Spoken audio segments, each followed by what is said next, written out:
जय हिंद, वंदे मातरम साथियों। Target with Surya YouTube channel में आप सभी का स्वागत है। प्यारे साथियों, आज की इस क्लास में हम पढ़ने वाले हैं जीके जीएस के टॉप 30 क्वेश्चन जो कि विभिन्न परीक्षाओं में बार बार पूछे जाते हैं।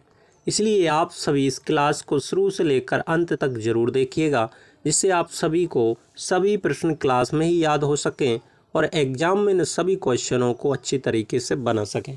बहुत ही महत्वपूर्ण एवं सिलेक्टेड क्वेश्चन लिए गए हैं जो कि बार बार परीक्षाओं में पूछे जाते हैं। ठीक है बच्चों, हम बात करते हैं। बच्चों, अगर आपने अभी तक हमारे चैनल को सब्सक्राइब नहीं किया तो चैनल को सब्सक्राइब कर लीजिएगा, जिससे आने वाली प्रत्येक क्लास आप तक ज़रूर पहुंच पाए। ठीक है बच्चों, हम बिना कुछ देरी के क्वेश्चनों को स्टार्ट करते हैं और फर्स्ट क्वेश्चन है हमारा, लगाइएगा इसका आंसर क्या हो जाएगा। क्वेश्चन नंबर पहला है, तमाशा किस राज्य की प्रमुख लोक नृत्य कला शैली है। क्वेश्चन है, तमाशा किस राज्य की प्रमुख लोक नृत्य कला शैली है। तो कहाँ की है बच्चों? तो इसका राइट आंसर जो हो जाएगा आपका महाराष्ट्र हो जाएगा। ऑप्शन नंबर बी क्या हो जाएगा आपका सही जवाब। ऑप्शन नंबर बी क्या हो जाएगा, राइट आंसर हो जाएगा। ठीक है बच्चों, नेक्स्ट क्वेश्चन बताइएगा इसका आंसर। टॉप 30 MCQ लिए गए हैं बच्चों, इसलिए आप सभी एंड तक जरूर देखिएगा क्लास को और 30 क्वेश्चनों में अंत में बताइएगा कि आपका स्कोर क्या रहा। ठीक है ना, आप मिला लीजिएगा। क्वेश्चन दूसरा है बच्चों, पंडवानी किस राज्य, क्वेश्चन दूसरा क्या, पंडवानी किस राज्य की प्रमुख कला शैली है। तो कहाँ की है पंडवानी, किस राज्य की प्रमुख कला शैली है। ये कहाँ की है बच्चों, यह है छत्तीसगढ़। ऑप्शन नंबर बी इसका क्या हो जाएगा, right answer. Option number B will be the right answer. ठीक है, अगला क्वेश्चन है क्लास का, बताइएगा क्वेश्चन नंबर अगला क्या है, तीसरा। राउप किस राज्य की प्रमुख लोक नृत्य शैली है। क्या बच्चों पूछा क्या है, राउप किस राज्य की प्रमुख लोक नृत्य शैली है। तो कहाँ की है बच्चों, आप सभी जानते हैं इसका आंसर क्या हो जाएगा, जम्मू एंड कश्मीर। ठीक है ना, ऑप्शन नंबर सी वाला क्या हो जाएगा हमारा राइट आंसर हो जाएगा। ठीक है बच्चों, मेरे प्यारे साथियों, अगला क्वेश्चन देखेंगे। क्वेश्चन है, संगीत यंत्र तबला का प्रचलन किया किसने किया था। जो संगीत यंत्र था तबला, इसका प्रचलन जो किसने किया था, तो आप बताइएगा क्या होगा इसका राइट आंसर। इसका जो सही जवाब हो जाएगा अमीर खुसरो होगा बच्चों। अमीर खुसरो ने क्या संगीत यंत्र तबला का प्रचलन किया था। ऑप्शन नंबर बी क्या हो जाएगा आपका सही जवाब हो जाएगा। ठीक है ना बच्चों, अगला क्वेश्चन बताएंगे सभी साथी। क्वेश्चन अगला है, निम्नलिखित में से कौन सा युग्म सही नहीं है। क्वेश्चन क्या पूछ रहा है, निम्नलिखित में से कौन सा युग्म सही नहीं है, तो इसका आंसर आप बताइएगा। क्या बच्चों बिरजू महाराज का संबंध कत्थक से, आप बोलेंगे जी भैया बिल्कुल है। आप बोलेंगे बिस्मिल्लाह खां का संबंध शहनाई वादक से है, हाँ जी भैया बिल्कुल सही है ये भी। जाकिर हुसैन का संबंध हारमोनियम से है, इसका आंसर ना जी भैया, ये हारमोनियम से नहीं होगा। अगला है, अमजद अली खां का संबंध सरोद वादक से, जी भैया। तो इसका राइट आंसर क्या हो जाएगा, क्वेश्चन पूछ रहा है निम्नलिखित में से कौन सा युग्म सही नहीं है। तो कौन सा नहीं है, ऑप्शन नंबर सी वाला जो है कि सही नहीं है। जाकिर हुसैन का संबंध हारमोनियम वादक नहीं है। इनका संबंध किससे है बच्चों, तो जाकिर हुसैन का जो संबंध है बच्चों किससे है, तबला वादक हैं ये, तबला वादक। ठीक है ना, आप याद रखिएगा जाकिर हुसैन जो हैं बच्चों प्रसिद्ध तबला वादक हैं। ठीक है ना, आप याद रखिएगा, ना कि हारमोनियम वादक। Option number C will be the right answer होगा इस क्वेश्चन का। नेक्स्ट क्वेश्चन देखेंगे हम सभी साथी। क्वेश्चन अगला है, हरि प्रसाद चौरसिया जिनका निधन हो गया, वे एक प्रसिद्ध थे, तो किसके लिए प्रसिद्ध थे, कौन, हरि प्रसाद चौरसिया। इसका आंसर आप सभी साथी बताएंगे क्या होगा। इसका आंसर जो हो जाएगा बच्चों क्या हो जाएगा, हरि प्रसाद चौरसिया जिनका निधन हो गया, वे एक प्रसिद्ध थे, किसके लिए प्रसिद्ध थे, तो बच्चों प्रवीण प्रवीण बंसी वादक थे। कौन, हरि प्रसाद चौरसिया, यानी कि बांसुरी वादक। ठीक है ना, तो बांसुरी वादक थे कौन, हरि प्रसाद चौरसिया। इसके लिए आपके लिए एक हिंट दे देता हूँ, बहुत ही अच्छा क्वेश्चन, बार बार एग्जाम में रिपीट होता है ये क्वेश्चन। हरि हरि किससे बोलते हैं, भगवान श्री कृष्ण से बोलते हैं। इस प्रकार आप रिलेट कर सकते हैं बंसी, और भगवान श्री कृष्ण किसको बजाते थे, बंसी को। ठीक है ना, बांसुरी को। तो इससे आप हरि से बांसुरी याद रख सकते हैं। ठीक है ना, नेक्स्ट क्वेश्चन है, बताइएगा बच्चों। अगला क्वेश्चन है, प्राचीन सिक्कों पर वीणा बजाते हुए दिखलाया गया हिंदू राजा कौन था? आप सभी बच्चों ने देखा होगा कि जो प्राचीन सिक्के थे उन पर वीणा बजाते हुए आपने देखा होगा कौन था, वह कौन सा राजा था जो वीणा बजाते हुए सिक्कों पर दिखा आपको?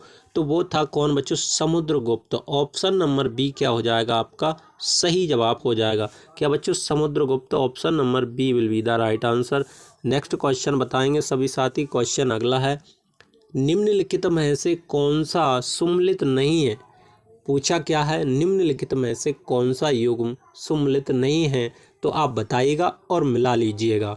जैसे कि हम बात करें बच्चों ऑप्शन ए की, तो भरतनाट्यम तमिलनाडु का एक शास्त्रीय नृत्य है। जी भैया बिल्कुल राइट आंसर होगा ये।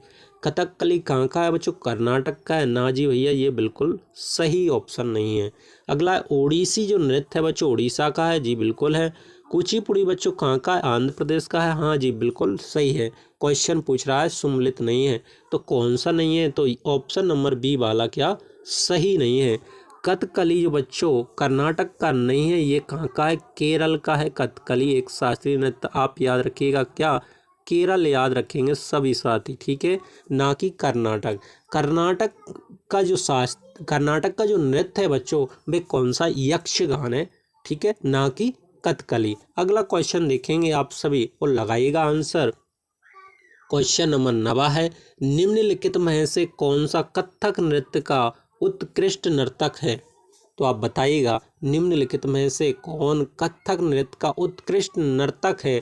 तो कौन होगा बच्चों? क्या अल्ला रक्का होगा, या राजा रेड्डी होगा, गुदई महाराज होगा, या बिरजू महाराज होंगे? तो इसका जो सही जवाब कथक नृत्य का उत्कृष्ट नर्तक हैं जो हैं क्या बच्चों? Birju Maharaj. Option number D आपका राइट आंसर होगा।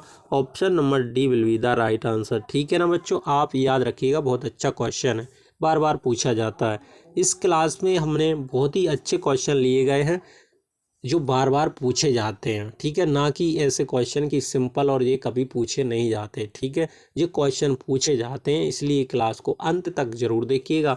क्लास में टॉप 30 क्वेश्चन लिए गए हैं और अंत में आप बताना कि 30 क्वेश्चनों में हमारे इतने क्वेश्चन राइट निकले, तो आपकी बहुत अच्छी पढ़ाई चल रही है, ठीक है ना।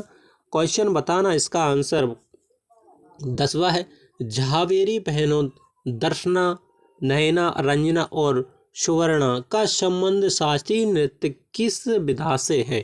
तो आप बताइएगा इसका राइट आंसर क्या होगा। इसका आंसर बताइएगा और इसके लिए आपको एक हिंट दूंगा जो कि आप कभी भी नहीं भूलोगे, ठीक है ना। तो इनका जो संबंध है बच्चों कौन से शास्त्रीय नृत्य से है? क्या उड़ीसी से है, या मणिपुरी से, या कथक, या कथकली? इनका संबंध जो है बच्चों मणिपुरी से है, जो कि कहाँ का एक शास्त्रीय नृत्य है बच्चों? मणिपुरी जो शास्त्रीय नृत्य कहाँ का है? तो आप इतना भी याद रखेंगे, मणिपुरी जो शास्त्रीय नृत्य है बच्चों कहाँ का है? मणिपुर का एक क्या शास्त्रीय नृत्य है, ठीक है ना। हम बात करते हैं मणिपुरी में एक शब्द आ रहा है क्या? री। क्या आ रहा है? आप ध्यान से देखना, अंत में क्या आ रहा है? री आ रहा है ना। उपसर्ग में क्या आ रहा है? प्रत्यय में, सॉरी, प्रत्यय में क्या आ रहा है? तो प्रत्यय में री आ रहा है। इसी प्रकार झावेरी में भी अंत में क्या आ रहा है? री आ रहा है। तो अंत में री आ रहा है, तो एक आपने देखे होंगे कि कुल शास्त्रीय नृत्य कितने? 8 हैं। तो कुल कितने शास्त्रीय नृत्य हैं? 8 हैं। और 8 शास्त्रीय नृत्यों में एक ऐसा मणिपुरी है जिसके अंत में क्या आता है? री आता है, ठीक है ना।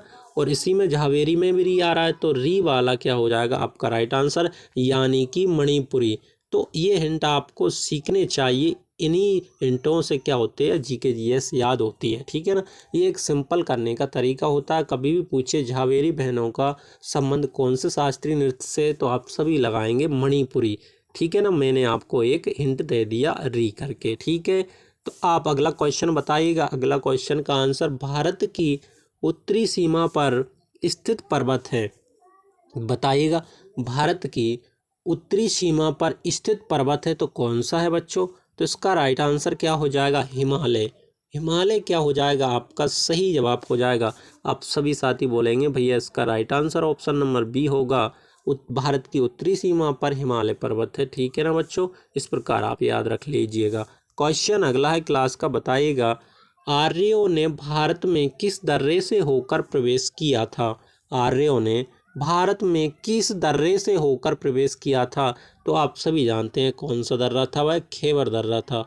Option number A will be the right answer. Option A क्या हो जाएगा आपका सही जवाब हो जाएगा।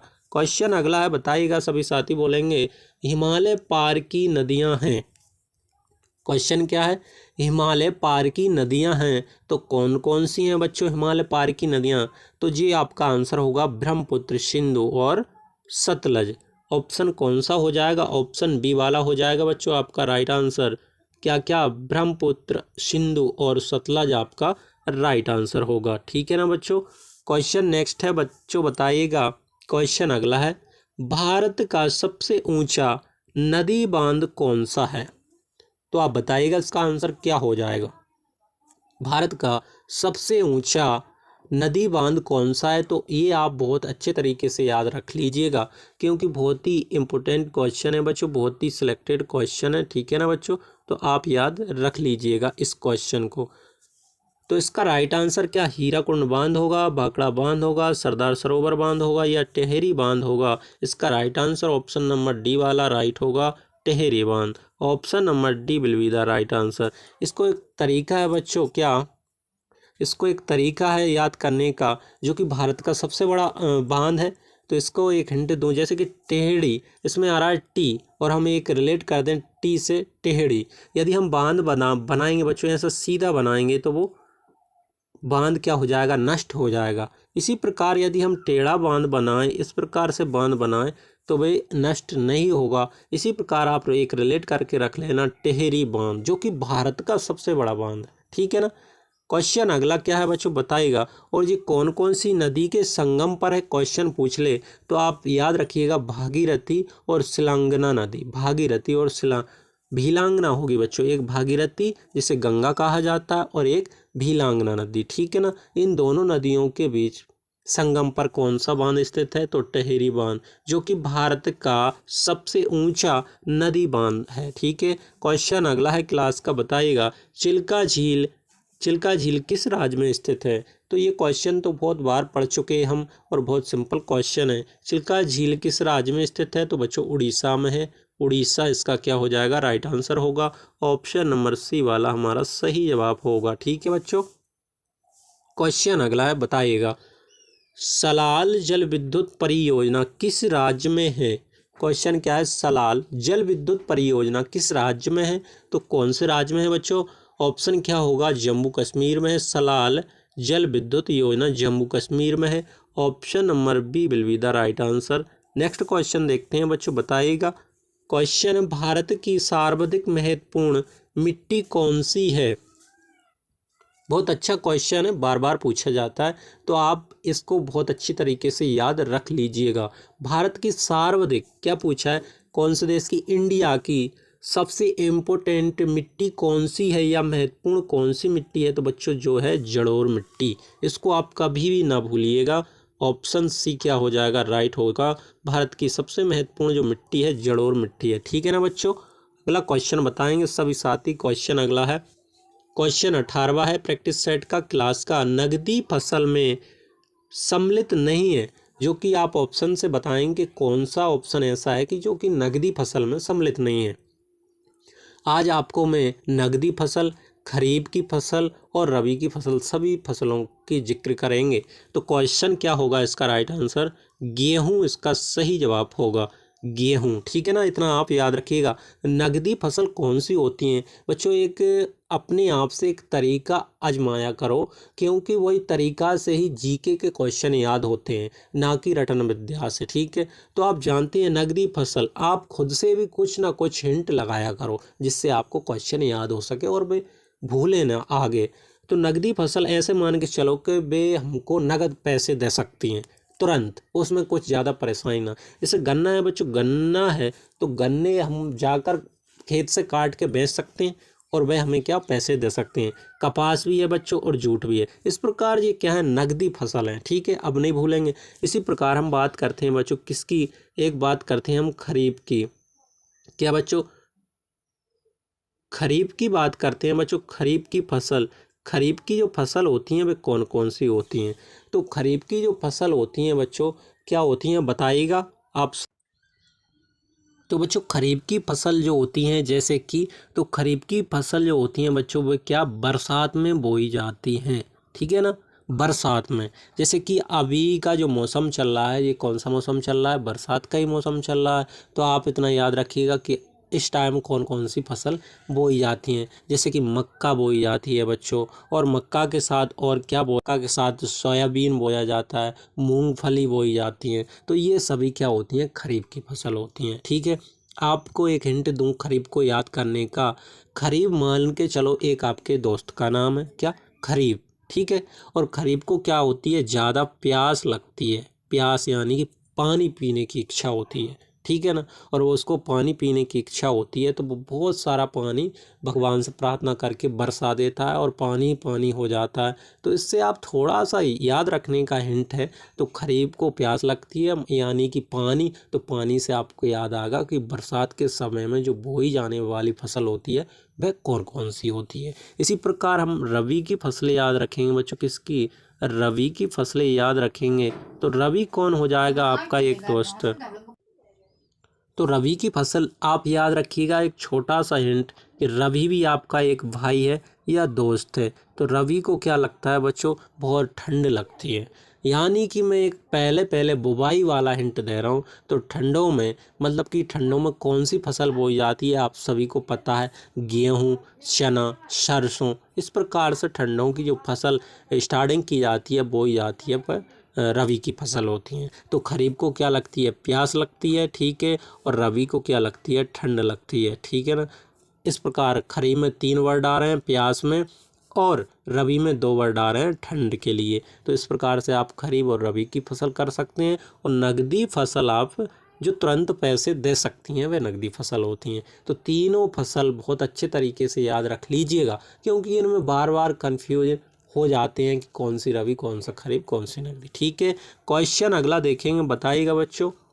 भारत का सबसे बड़ा चावल उत्पादक राज्य है। तो आप इतना याद रखिएगा, बहुत अच्छा क्वेश्चन है, ना कि सिंपल क्वेश्चन। भारत का सबसे बड़ा चावल उत्पादक राज्य है, कौन सा है। तो आप इतना याद रखिएगा बच्चों, पश्चिम बंगाल है। भारत का सबसे बड़ा चावल उत्पादक जो राज्य है वो कौन सा है, पश्चिम बंगाल है। ऑप्शन नंबर बी आपका क्या होगा, राइट आंसर होगा, ठीक है। इसी से रिलेट अगला क्वेश्चन देखते हैं कि भारत की प्रमुख खाद्य फसल कौन सी है। क्वेश्चन बहुत बार पूछा जाता है, भारत की प्रमुख खाद्य फसल कौन सी है। कि बच्चों चावल होगा, गेहूं, गन्ना, चना। इसका राइट आंसर भी बच्चों क्या होगा, चावल होगा, ठीक है। तो आप इतना याद रखिएगा, क्योंकि भारत की जो प्रमुख खाद्य फसल है, खाने की फसल है, वह कौन सी है, चावल है। और चावल का उत्पादक किस राज्य में होता है, तो वह होता है पश्चिम बंगाल में, ठीक है। तो ये दोनों क्वेश्चन आप याद रखेंगे। क्वेश्चन अगला है बच्चों, बताइएगा भारत में गेहूं के प्रथम 3 बड़े उत्पादक राज्य हैं। क्वेश्चन क्या पूछ रहा है, भारत में गेहूं के प्रथम 3 बड़े उत्पादक राज्य हैं, तो कौन कौन से हैं बच्चों। उत्तर प्रदेश है, ठीक है, पंजाब व हरियाणा। ऑप्शन नंबर फर्स्ट वाला ही क्या हो जाएगा, राइट आंसर हो जाएगा। आपका ऑप्शन नंबर पहला क्या होगा, सही जवाब होगा, ठीक है ना बच्चों। अगला क्वेश्चन बताएंगे सभी साथी। क्वेश्चन है अगला, भारत का सर्वाधिक खाद्यान्न उत्पादन करने वाला राज्य है। तो क्वेश्चन क्या पूछ रहा है, भारत का सर्वाधिक खाद्यान्न उत्पादक करने वाला जो राज्य है वह कौन सा है, उत्तर प्रदेश यानी कि यूपी बच्चों, ठीक है ना। यूपी इसका क्या हो जाएगा, राइट आंसर होगा। क्वेश्चन अगला देखेंगे हम सभी। क्वेश्चन अगला है, राष्ट्रीय खेल दिवस 29 अगस्त को मनाया जाता है, यह किससे संबंधित है। तो बच्चों आपको सभी को पता होगा कि जो राष्ट्रीय खेल है हमारा, भारत का राष्ट्रीय खेल कौन सा है, तो आपको याद होगा कौन सा है, हॉकी है। और हॉकी का संबंध किससे है, तो आप सभी याद रखेंगे, हॉकी का जो संबंध होगा किससे होगा, मेजर ध्यानचंद, क्योंकि इन्हें हॉकी का जादूगर कहा जाता है, ठीक है ना। उन्हीं के जन्म दिवस के उपलक्ष्य में राष्ट्रीय खेल दिवस मनाया जाता है। और कब मनाया जाता है, तो 29 अगस्त को, ठीक है ना। इतना आप याद रखिएगा। इसका आंसर ऑप्शन नंबर ए हो जाएगा, ठीक है बच्चों। नेक्स्ट क्वेश्चन बताएंगे सभी प्यारे वीरों। क्वेश्चन अगला है, भारत की संविधान सभा गठित करने का आधार क्या था। जो भारत का संविधान गठित करने का आधार क्या था, तो आप सभी जानते हैं इसका आंसर क्या होगा, cabinet mission plan. Cabinet mission plan 1946 इसका क्या होगा, राइट आंसर होगा, यानी कि सही जवाब हो जाएगा, हमारा उत्तर हो जाएगा। ठीक है ना, option number B will be the right answer. Question, Bharat की संविधान सभा को गठित करने का आधार जो था कैबिनेट मिशन प्लान 1946 था। ठीक है, क्वेश्चन अगला है, बताइएगा। क्वेश्चन है, भारतीय संविधान की कौन सी विशेष व्यवस्था इंग्लैंड के संविधान से ली गई है। भारतीय संविधान की कौन सी विशेष व्यवस्था इंग्लैंड से ली गई है। तो कौन सी व्यवस्था ली गई थी बच्चों, क्या संसदीय प्रणाली, संघीय प्रणाली, मूल अधिकार या सर्वोच्च न्यायपालिका। इसका सही जवाब संसदीय प्रणाली होगा बच्चों। ऑप्शन नंबर फर्स्ट वाला क्या हो जाएगा, आपका जवाब हो जाएगा। Option number A will be the right answer. ठीक है बच्चों, क्वेश्चन अगला बताएंगे। 26वें नंबर का क्वेश्चन है, संविधान सभा द्वारा अंतिम रूप से पारित संविधान में कुल कितने अनुच्छेद तथा अनुसूचियां हैं। पारित का मतलब आप समझ लीजिएगा, जब भी पारित लिखा आए तो पारित का मतलब होता है बच्चों 1950। ठीक है, जब लागू हुआ था तब की बात हो रही है इसमें। भारतीय संविधान सभा द्वारा अंतिम रूप से पारित संविधान में कुल कितने अनुच्छेद तथा अनुसूचियां थीं। तो ये थी बच्चों, कितनी अनुसूचियां थीं, 8, और अनुच्छेद थे बच्चों 395। ठीक है, ऑप्शन नंबर क्या हो जाएगा, सी वाला आपका राइट हो जाएगा। अब वर्तमान की पूछे बच्चों, तो वर्तमान में जो अनुसूचियों की संख्या है बच्चों कितनी है, 12 है। और ये क्वेश्चन आप कोई सिंपल क्वेश्चन मत समझना, क्योंकि ये तो सभी को याद है ना जी भैया। ये क्वेश्चन पूछे जाते हैं, ये क्वेश्चन बार बार पूछे जाते हैं। मैंने एक बार एग्जाम दिया था, मेरी शिफ्ट में ये क्वेश्चन आया था कि वर्तमान में कितनी अनुसूचियाँ हैं। ऑप्शन 12 था, मैंने लगा दिया था। तो वर्तमान में कितनी है बच्चों, 12 हैं। ठीक है ना, आप याद रखिएगा। और अनुच्छेद की बात करें तो वर्तमान में अनुच्छेद कितने हैं बच्चों, 2019 तक 448 थे, 448 से 470 के लगभग हैं शायद। ठीक है ना बच्चों, क्वेश्चन अगला है, अब बताइएगा इसका आंसर क्या होगा। विश्व का सबसे बड़ा लिखित सर्वाधिक व्यापक संविधान किस देश का है। तो आप याद रखिएगा, भारत की बात नहीं हो रही बच्चों, विश्व की हो रही है। तो इतना याद रखिएगा, विश्व का सबसे बड़ा लिखित एवं सर्वाधिक व्यापक संविधान किस देश का है, भारत। इतना आपको जानकारी होना चाहिए। भारत इसका क्या हो जाएगा, सही जवाब हो जाएगा। ऑप्शन नंबर बी इसका राइट आंसर। क्वेश्चन है, देश बंधु की उपाधि से संबंधित हैं। कौन है देश बंधु की उपाधि से संबंधित, तो आप सभी बताएंगे इसका आंसर क्या होगा। जो है बच्चों, कौन है, चित्तरंजन दास, CR दास, इसका क्या हो जाएगा, आपका सही जवाब हो जाएगा। चित्तरंजन दास जो है बच्चों, देश बंधु की उपाधि प्राप्त है इन्हें। ऑप्शन नंबर दूसरे वाला यानी कि बी ऑप्शन आपका सही जवाब होगा। क्वेश्चन अगला है, बताइएगा। निम्नलिखित में से प्राचीनतम राजवंश कौन सा है। सबसे प्राचीनतम राजवंश कौन सा है, क्या मौर्य वंश, गुप्त वंश, या कुषाण वंश, या कर्ण वंश। तो इसका राइट आंसर होगा ऑप्शन ए मौर्य वंश। ठीक है ना, ऑप्शन ए क्या हो जाएगा, सही जवाब होगा। क्वेश्चन अगला है बच्चों, बताइएगा। क्वेश्चन है, कार्य का मात्रक क्या है। तो आप बताइएगा इसका आंसर क्या होगा। कार्य का जो SI मात्रक होता है बच्चों, क्या होता है, जूल होता है। ऑप्शन ए इसका क्या होगा, सही जवाब होगा। ठीक है ना बच्चों, क्वेश्चन अगला है बच्चों, बताइएगा। क्वेश्चन प्रकाश वर्ष मात्रक है। तो प्रकाश वर्ष का SI मात्रक, इसका आंसर आप क्या करेंगे बच्चों, सभी साथी कमेंट में बताएंगे कि इसका आंसर क्या हो जाएगा। ठीक है ना बच्चों, साथियों यदि आपको क्लास अच्छी लगी तो एक लाइक कर लीजिएगा और चैनल को सब्सक्राइब कर लीजिएगा, जिससे आने वाली प्रत्येक क्लास आप तक जरूर पहुंच पाए। ठीक है बच्चों, तब तक के लिए जय हिंद, जय भारत। मिलते हैं इसी प्रकार की अगली क्लास में।